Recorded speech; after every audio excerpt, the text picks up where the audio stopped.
Supkhar reserve forest, जहां प्रकृति अपने नैसर्गिक सौंदर्य के चरम पर दिखाई देती है। ऊंची नीची पहाड़ियां, कलकल करते नाले और हर दिशा में जीव जंतुओं की चहलकदमी। ऐसा लगता मानो प्रकृति स्वयं यहां जीवन का उत्सव मना रही हो। कैरावैन धीरे धीरे कच्ची पगडंडी पर उतरता हुआ एक नाले के किनारे आकर रुक गया।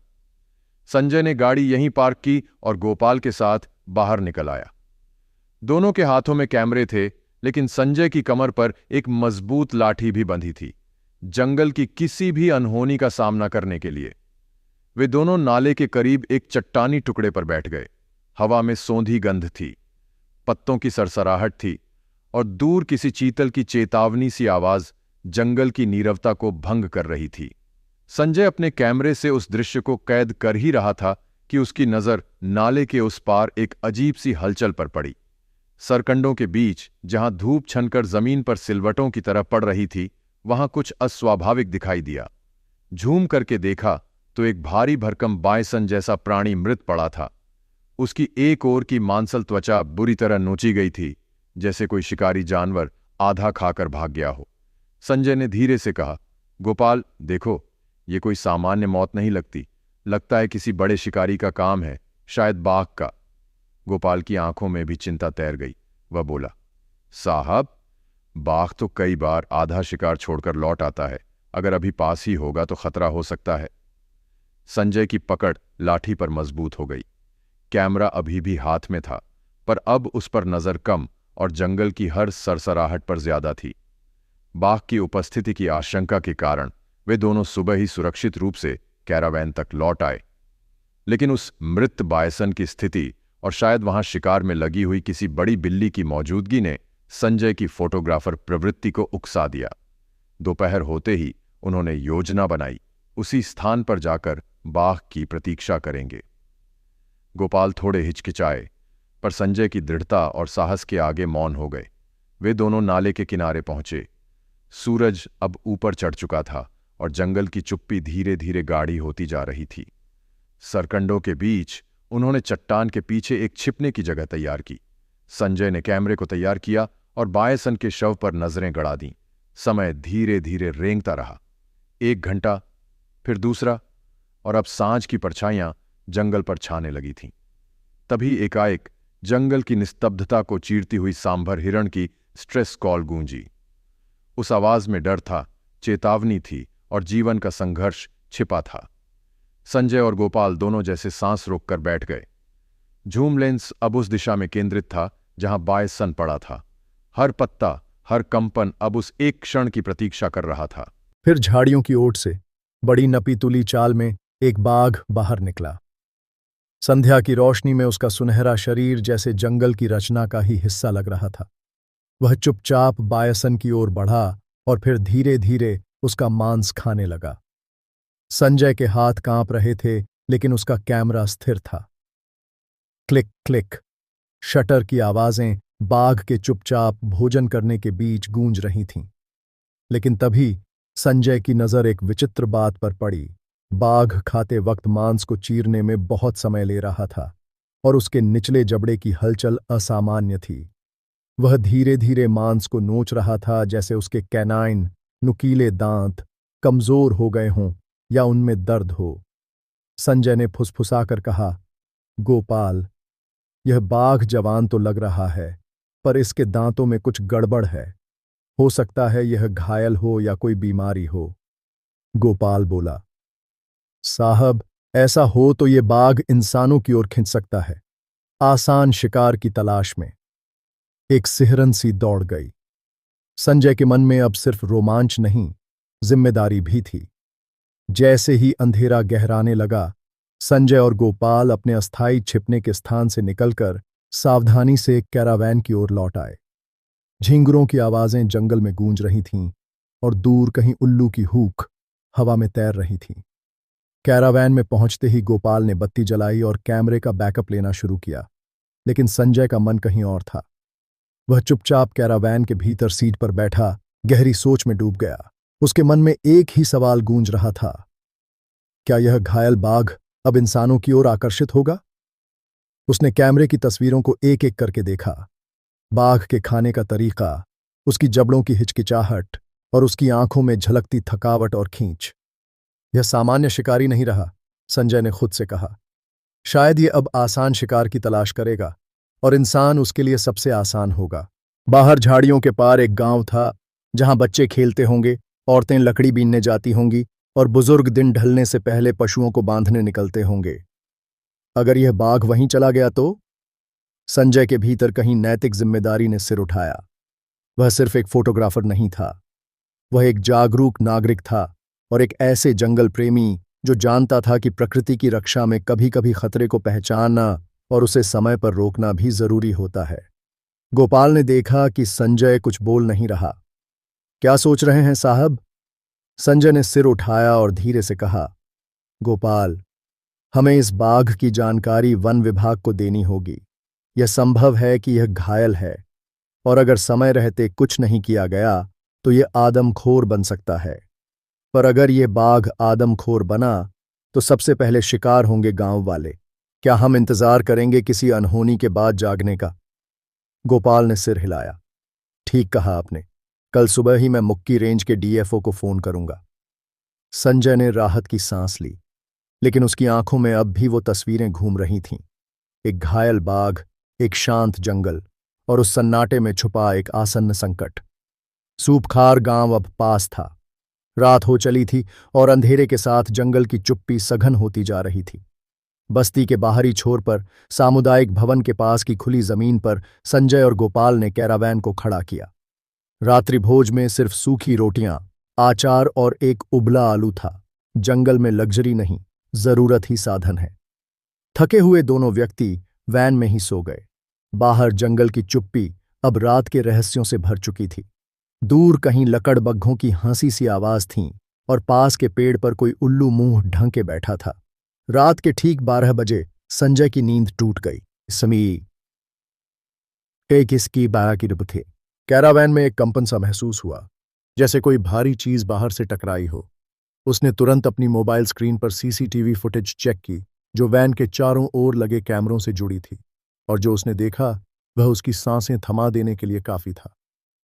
वैन के पीछे वाले टायर के पास झाड़ियों से बाघ की आकृति धीरे धीरे बाहर आती है। बाघ एकटक वैन को देखता है, फिर कौतूहलवश पंजा उठाकर टायर पर मारता है, फिर सूंघता है और बार बार हल्के वार करता है, मानो किसी महक या ध्वनि से विचलित हो। संजय का मन कौंध उठा।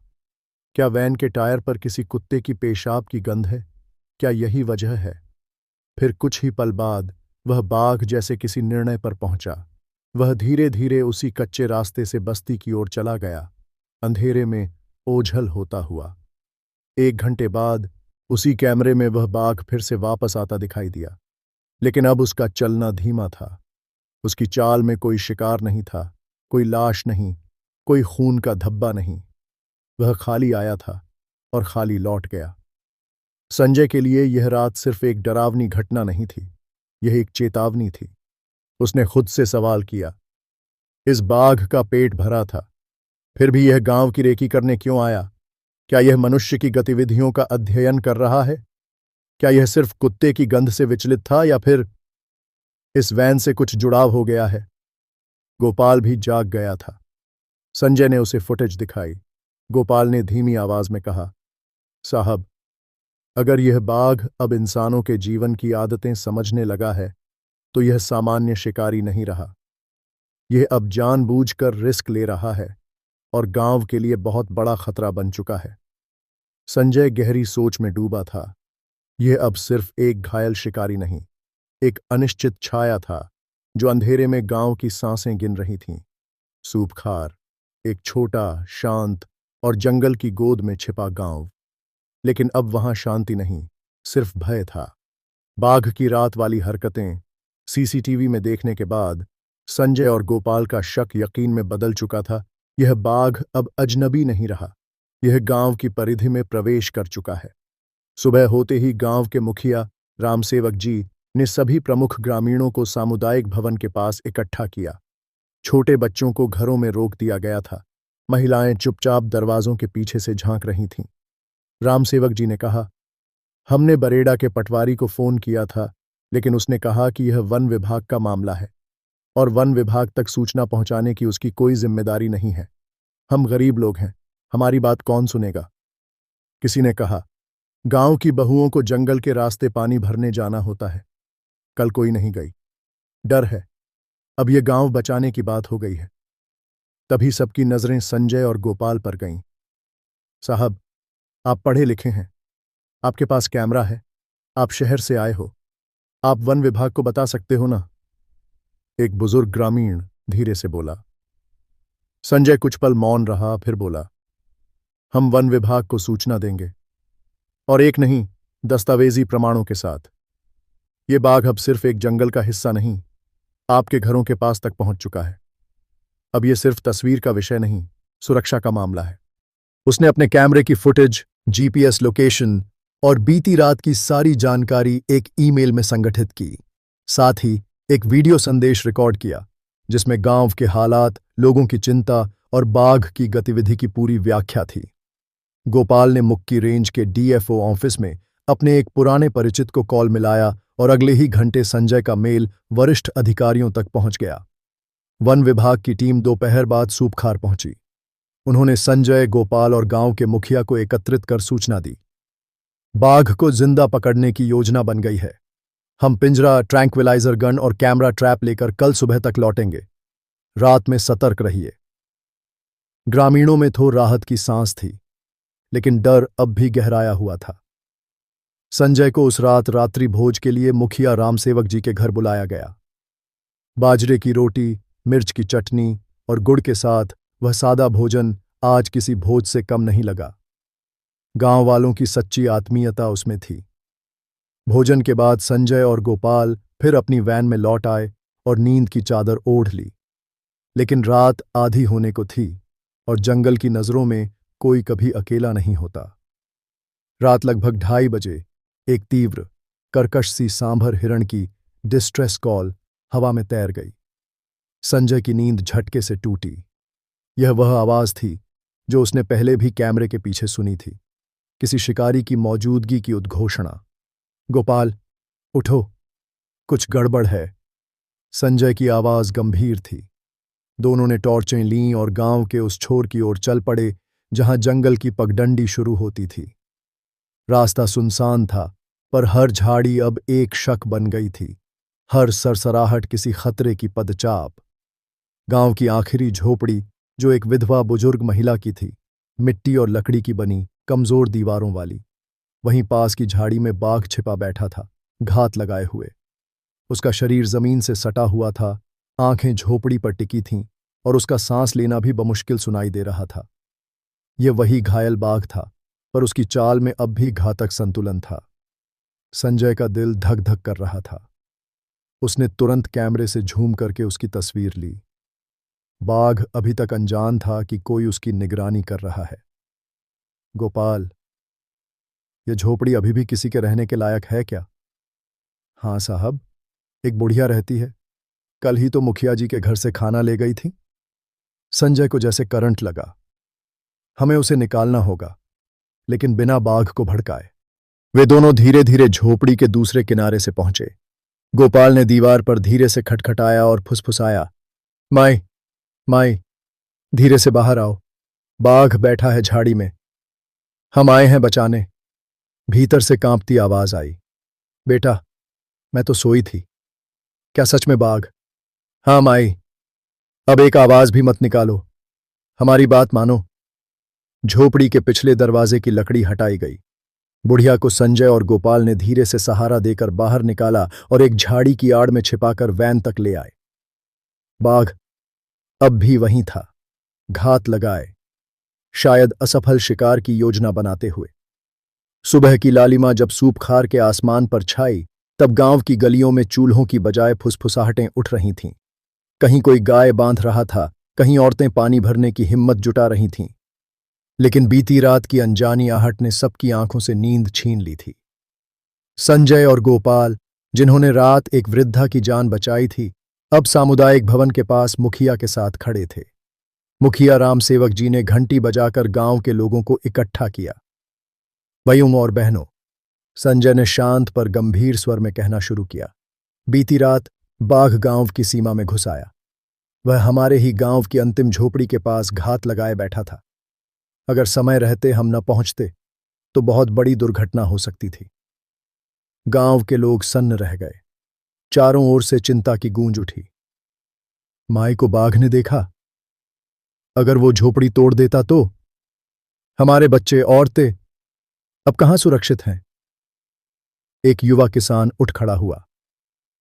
साहब, अब क्या करें? खेत जंगल के पास हैं। हमारी रोजी रोटी वही है और जान की भी कीमत है। गोपाल ने सबको आश्वस्त किया।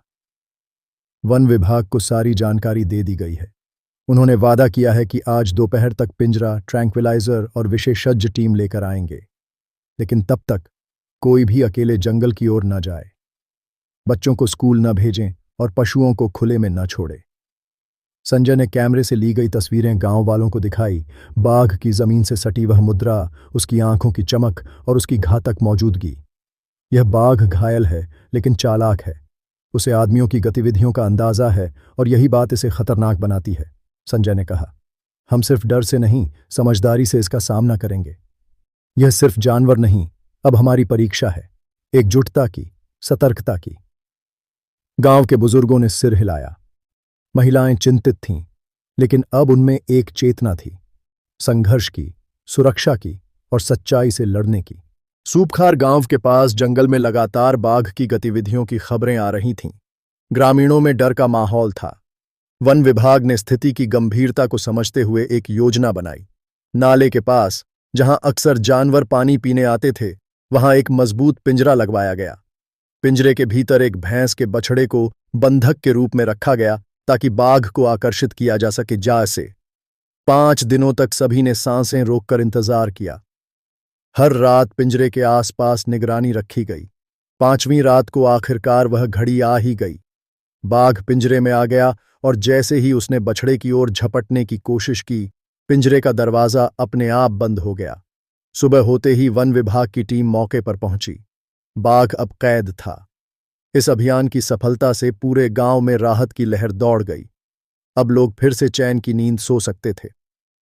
5 दिन की चुनौतीपूर्ण प्रतीक्षा और सफल अभियान के बाद अब वह समय आ गया था जब संजय, गोपाल और उनकी कैरावैन को सूपखार गांव से विदा लेना था। जैसे ही सुबह की किरणें पहाड़ी जंगलों पर फैलीं, पूरा गांव उन्हें विदाई देने के लिए इकट्ठा हो गया। ग्राम प्रधान, बुजुर्ग महिलाएं, बच्चे और युवक, सबकी आंखों में कृतज्ञता और स्नेह छलक रहा था। किसी ने चावल की माला पहनाई तो किसी ने हाथ जोड़कर आशीर्वाद दिया। गोपाल ने बच्चों के सिर पर हाथ फेरते हुए मुस्कुराकर कहा, फिर मिलेंगे। और संजय ने गांव के मुखिया से हाथ मिलाते हुए वादा किया कि अगर जंगल ने फिर से पुकारा तो हम जरूर आएंगे। गांव के लोगों ने आग्रहपूर्वक कहा, अगली बार मेहमान नहीं, अपने लगोगे, घर का खाना खाना है। यह सुनते ही गोपाल हंस पड़ा और कैरावैन की ओर बढ़ गया। जैसे ही कैरावैन की गाड़ी धीरे धीरे कच्चे रास्ते पर सरकने लगी, पीछे छूटते गांव से बच्चों की आवाजें आती रहीं, फिर आना भैया, जल्दी आना। कैरावैन जंगल की ओर मुड़ गई और सूपखार की मिट्टी में कुछ कदमों की छाप और ढेरों यादें छोड़ गईं।